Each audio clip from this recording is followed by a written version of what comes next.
समस्त को शुभ अपराह्न एवं आज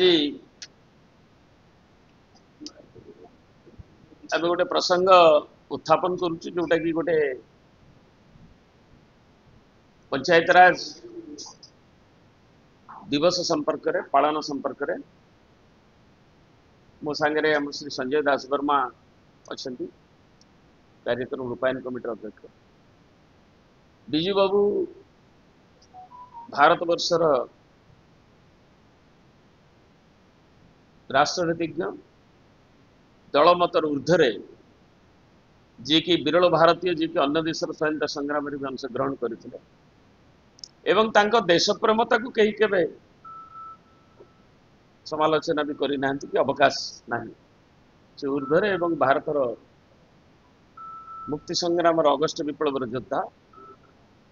एवं पंचायत राज सिस्टम जिते आरंभ है जहाँ डॉक्टर बलवंत राय मेहटा तार रूपायन कले जो पंचायत राज व्यवस्थार जनक बोली कह जाए विजू बाबू 61 रे जिते दायित्व नेले से राज्यर मुख्यमंत्री हिसाब से एवं ताकू जो विभिन्न संलग्न एक्ट गुड़िक जो पारित होकर पंचायत राज को फोकस दौले तेणु विजू बाबू को कह जाए बलवंत राय मेहटा डॉक्टर बलवंत राय मेहटा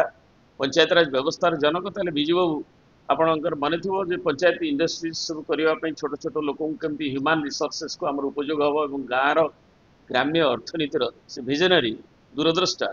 ताकू किभली सी फोकस दे चारिड़े से सब संस्था को से जो प्रतिबद्धता सहित जो बाधा थिला नहीं सब ताकू फोकस करुले कह जाए से जो ग्रामीण जो कुटीर इंडस्ट्री पंचायत राज द्वारा जो करवा एवं यार से जनक बलवंत राय मेहटा होती पंचायत राज व्यवस्थार जनक यूजिंग पंचायत राज को स्ट्रेंथेन करने तार जनक एवं तांकर पुणी जो से द्वितीय बार मुख्यमंत्री हेले राज्य 90s रे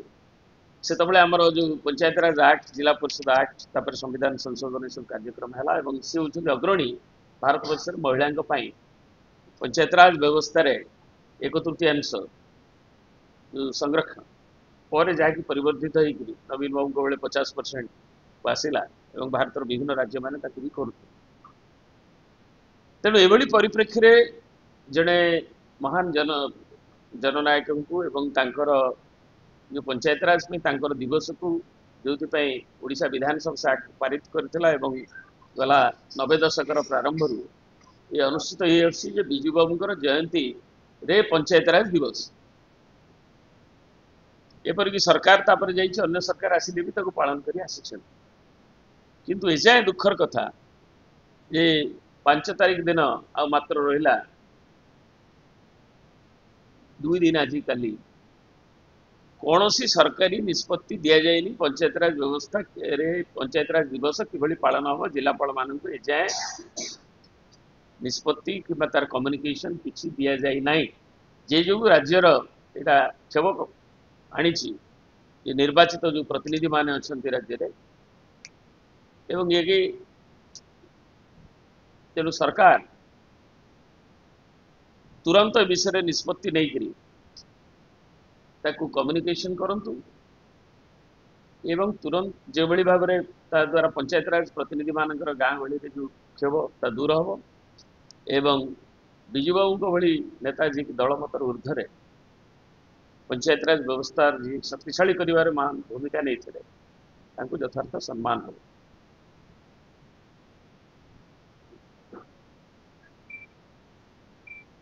भारतवर्ष मुक्ति आंदोलन अनन्य जननायक प्रवाद पुरुष स्वर्गत विजू बाबूर जन्म जयंती मार्च 5 90 दशक पंचायत राज दिवस हिसाब रे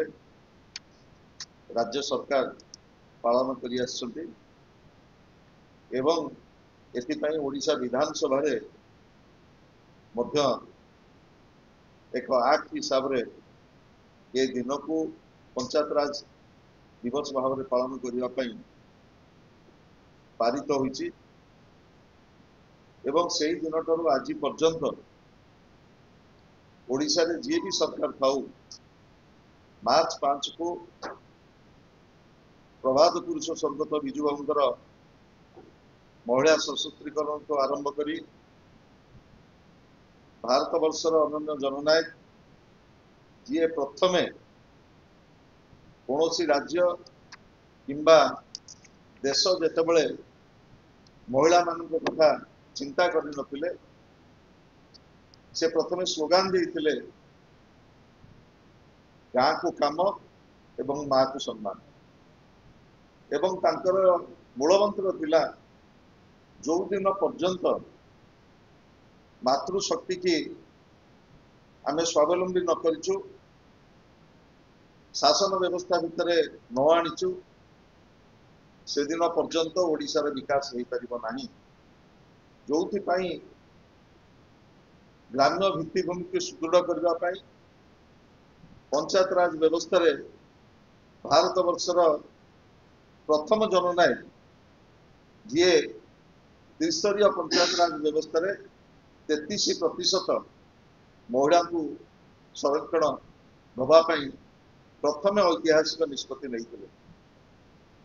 ଏ ନିଷ୍ପତ୍ତି କି ପରବର୍ତ୍ତୀ ସମୟରେ ବିଭିନ୍ନ ରାଜ୍ୟ ଗ୍ରହଣ କରିଛି ଦେଶ ଗ୍ରହଣ କରିଛି ଏବଂ ପରବର୍ତ୍ତୀ ସମୟରେ ଯେତେବେଳେ ନବୀନ ବାବୁ ରାଜ୍ୟର ଦାୟିତ୍ୱ ନେଲେ ସେତେବେଳେ ସେ ନିଷ୍ପତ୍ତି ନେଲେ ଯେ ଗୋଟେ ଘରେ ଗୋଟେ ପୁରୁଷର ଯେତିକି ଅଧିକାର ଅଛି ଗୋଟେ ମାର ମଧ୍ୟ ସେତିକି ଅଧିକାର ଅଛି ଯୋଉଥିପାଇଁ ତ୍ରିସ୍ତରୀୟ ପଞ୍ଚାୟତ ରାଜ ବ୍ୟବସ୍ଥାରେ 50% ମହିଳାଙ୍କୁ ସ୍ଥାନ ସଂରକ୍ଷଣ କେବଳ ନୁହଁ ଏବଂ ଭାରତ ବର୍ଷରେ କିଭଳି ଭାବରେ ବିଧାନସଭା ଏବଂ ପାର୍ଲାମେଣ୍ଟରେ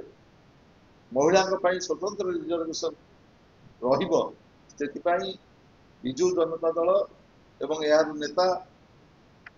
ପୂର୍ବତନ ମୁଖ୍ୟମନ୍ତ୍ରୀ ବିରୋଧୀ ଦଳ ନେତା ଶ୍ରୀ ନବୀନ ପଟ୍ଟନାୟକ ଭାରତ ବର୍ଷର ଗଣତାନ୍ତ୍ରିକ ଇତିହାସରେ ଶବ୍ଦାଗ୍ରେ ରହିବେ କିନ୍ତୁ ଦୁର୍ଭାଗ୍ୟର କଥା ଆଉ 48 ଘଣ୍ଟାର ଅବଧି ରହିଲା ମାର୍ଚ୍ଚ 5 ଯୋଉ ଦିନ ଏ ଜାତି ଜନ୍ମ ଦେଇଥିଲା ସେଇ ମହାପୁରୁଷଙ୍କୁ ଯିଏ ଭାରତ ବର୍ଷର କେବଳ ଅଗଷ୍ଟ ବିପ୍ଳବର ଯୋଦ୍ଧା ନଥିଲେ ତିନୋଟି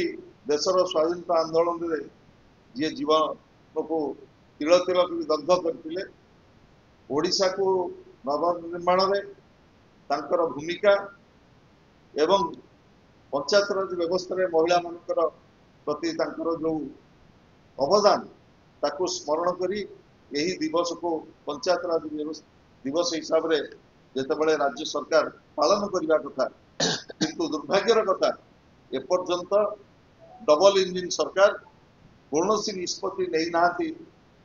ଆଉ 48 ଘଣ୍ଟା ପରେ ସେ ପ୍ରବାଦ ପୁରୁଷଙ୍କୁ କିଭଳି ଭାବରେ ସମ୍ମାନ ଦିଆଯିବ ଆମେ ତଥାପି ଆଶା ରଖୁଛୁ ନବନିର୍ବାଚିତ ସରକାର ନିଶ୍ଚିତ ଭାବରେ ଏ ବାବଦରେ ତୁରନ୍ତ ପଦକ୍ଷେପ ନେବେ ମାର୍ଚ୍ଚ 5 କୁ ବିଜୁ ବାବୁଙ୍କର ଜନ୍ମ ଜୟନ୍ତୀକୁ ପଞ୍ଚାୟତ ରାଜ ଦିବସ ହିସାବରେ ତୁରନ୍ତ ଘୋଷଣା କରି ଗଣତାନ୍ତ୍ରିକ ଯୋଉ ବ୍ୟବସ୍ଥା ପ୍ରତି ସମ୍ମାନ ପ୍ରଦର୍ଶନ କରିବେ ଆପଣମାନଙ୍କ ଜରିଆରେ ଆମର କେବଳ ଏତିକି କହିବା କଥା ଯେ ସରକାର ଆସିବ ସରକାର ଯିବ କିନ୍ତୁ ଯୋଉ ପୂଜ୍ୟ ପୂଜାର ଯୋଉ ରହିଛି ପରମ୍ପରା ରହିଛି ଓଡ଼ିଶାରେ ସେ ପୂଜ୍ୟ ପୂଜାର ପରମ୍ପରା ବ୍ୟାହତ ନ ହଉ ଏତିକି କେବଳ ଅନୁରୋଧ ଏବଂ ଦାବି ସହିତ ଆମେ ଆଶା କରୁଛୁ ନୂତନ ସରକାର ତୁରନ୍ତ ଏ ବାବଦରେ ବିହିତ ପଦକ୍ଷେପ ନେବେ 91 ରେ जो जिला परिषद तीनोटी बिल पारित है ओडिशा विधानसभा पारित कला बिजू बाबू से थे एवं भारत वर्षर प्रथम जोटा कहले संजय बाबू जे आमर जिला परिषद पंचायत राज एवं पंचायत समिति जो तीनोटी बिल पारित होता एवं 92 रे जितेबाला 74तम संविधान संशोधन भारत में है जो 1/3 प्रोविजन जोटा हिस्टोरिकल डिसीजन एक ऐतिहासिक निष्पत्ति बिजू बाबू नहीं एवं ताकू पंचायत राज को महिला मान प्रतिनिधित्व करने एससी एसटी को लेकिन विभिन्न वर्गर से 74 आमेंडमेंट पर से आमर संविधान ସେଇ प्रावधान गुड़िक निगला विजु बाबू जो मार्गदर्शन जो ओडिशा विधानसभा पारित करथिला सेटा होउची आलो अन्य मानकू एवं प्रेरित करथिला एवं अमेंडमेंट सेतरे स्थानित होइथिला तेणु आज एथिरे अछुआ भाव न रखी गवर्नमेंट गोटे कंटिन्यूएशन प्रोसेस एवं अन्य गवर्नमेंट गुड़िक भी ताको पालन करि आसुतले एवं ताकू एई जे को पायोनियरिंग भूमिका नहीं थिले विजु बाबू तांकर जयंत रे जेमते अनु हेई आसुची दीर्घ दशंधि धरी ताको पालन अब्याहत रखा तुरंत से कम्युनिकेशन करने आमे दाबी रखू।